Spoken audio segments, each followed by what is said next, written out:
3 months has passed since Ada went to beg Obinna in Port Harcourt.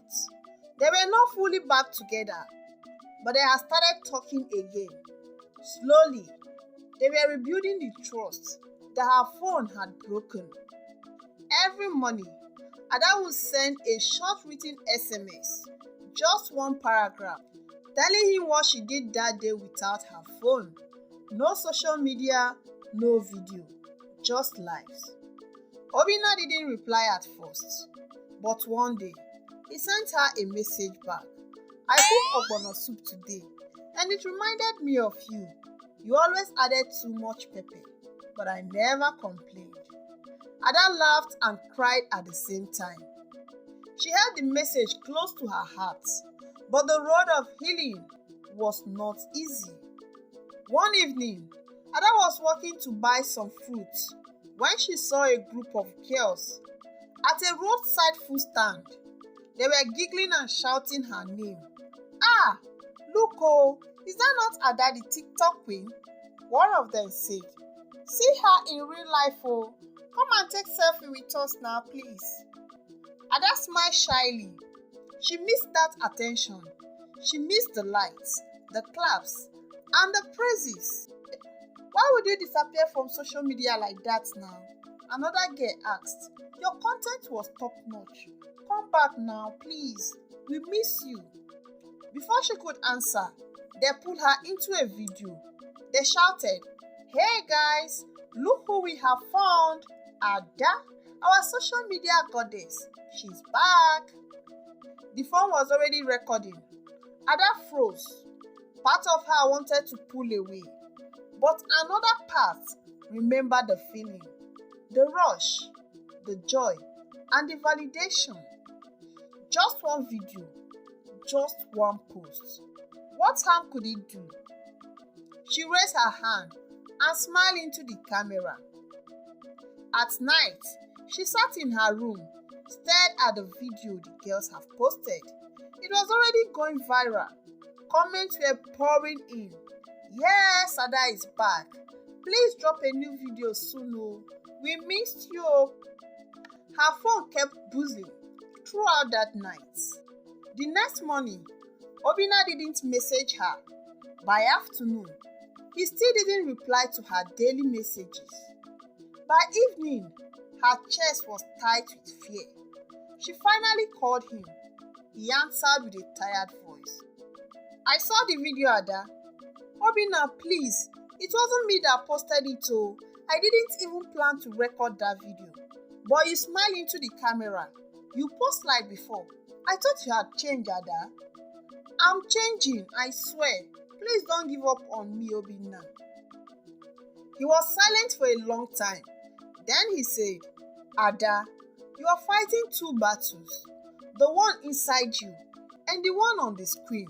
If you don't want to win the one inside you, the screen will win you again. And this time, I promise you, I won't be waiting for you. He ended the call. That night, Ada couldn't sleep. Her mind played games with her heart. She opened her apps. They were still there. Instagram, TikTok, Twitter, just mention them. They were all there. She moved her fingers over the screen.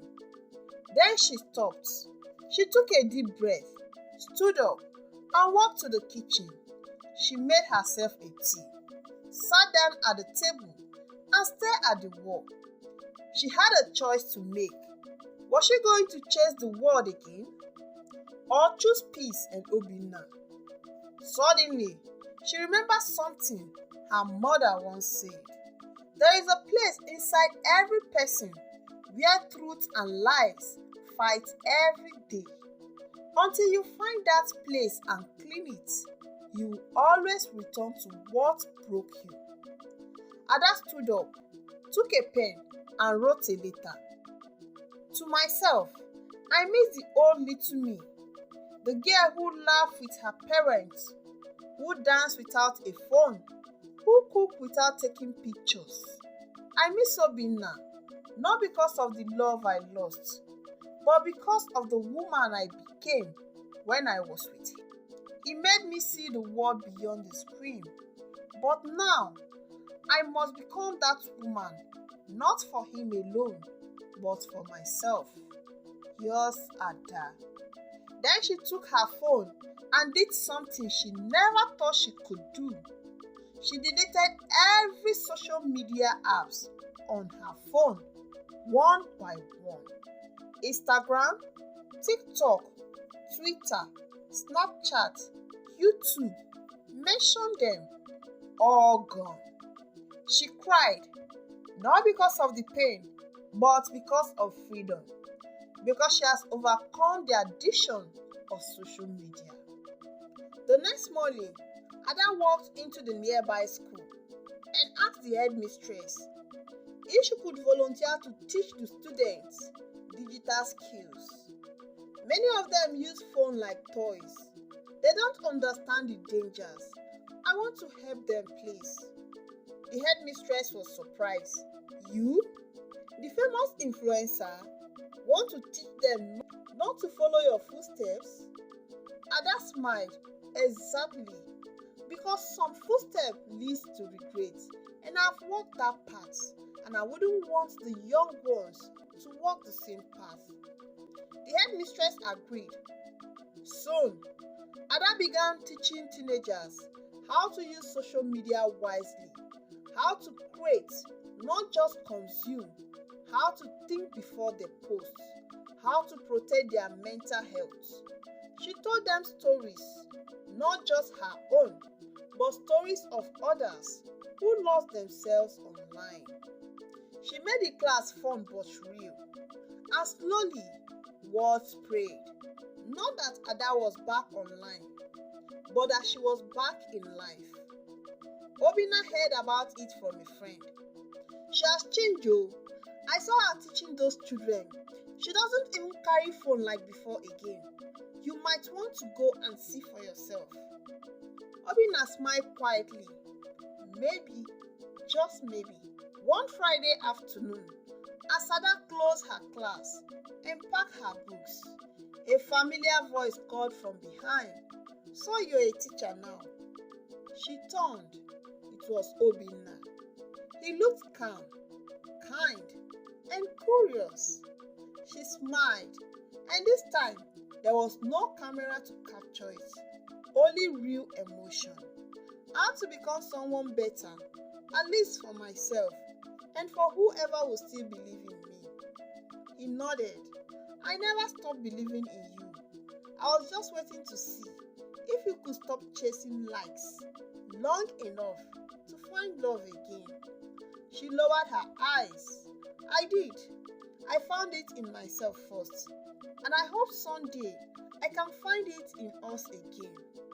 They stood there, no filter, no audience, no stage, just two people who had learned the hard way that some things are more precious than popularity. It was a new session in Ada's life. The rain had come, washing away the dust of dry months, and in many ways, they had also washed away the old version of Ada. She no longer walked with a phone in her hand 24/7. Instead, she now walked with a purpose in her heart. Every week, she continued to teach the students at Divine Mercy Secondary School. Her sessions were no longer just about digital safety, but about real-life wisdom. The children call her Auntie Ada with love and respect. She shared her story with them honestly. I lost the love of my life because I cared more about strangers online than the people around me. I thought likes meant love, but now I know better. The students listened carefully. They asked questions. They also opened up their fears. Some even gave up social media for a while, just to see what it felt like to live slow. Ada was proud of them. She was also proud of herself. But there was still one important person, whose forgiveness she has not yet earned fully, and that is Obinna. Though he visited her class once in a while and they shared calm, respectful conversation, he still hadn't said those words Ada longs to hear. I forgive you. Let's try again. She didn't rush it. She waited. She grew and she healed. 2 weeks later, on a cool Monday morning, Obinna showed up at the school with a surprise. He brought some planting tools and small seedlings. The school needs a garden, don't you think so? The children should learn how to grow things, right? Like we are doing now with each other. Ada smiled, a smile full of silent joy.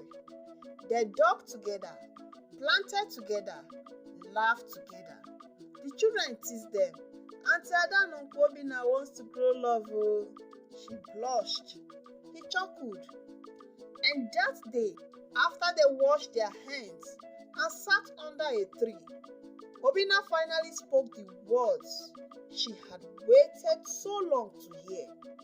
I forgive you, Ada, not because you asked for it, but because I see the woman you have become.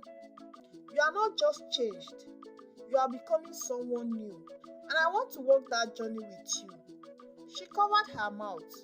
Tears dropped freely, but they were no longer heavy tears of regret. They were tears of hope.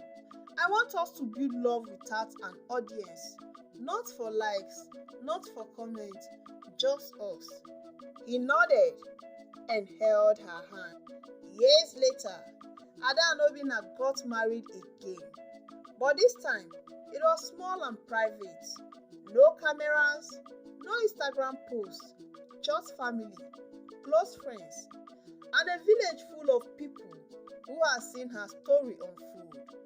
People whispered, she used to live online though, but now see, she's living for real. She never returned to social media, not as an influencer. Instead, she wrote a book titled The Mirrored Light, My Story of Losing Likes to Gain Life. It was used in every secondary school all over Nigeria as a warning and as a guide. Many parents also advised their children using her as an example.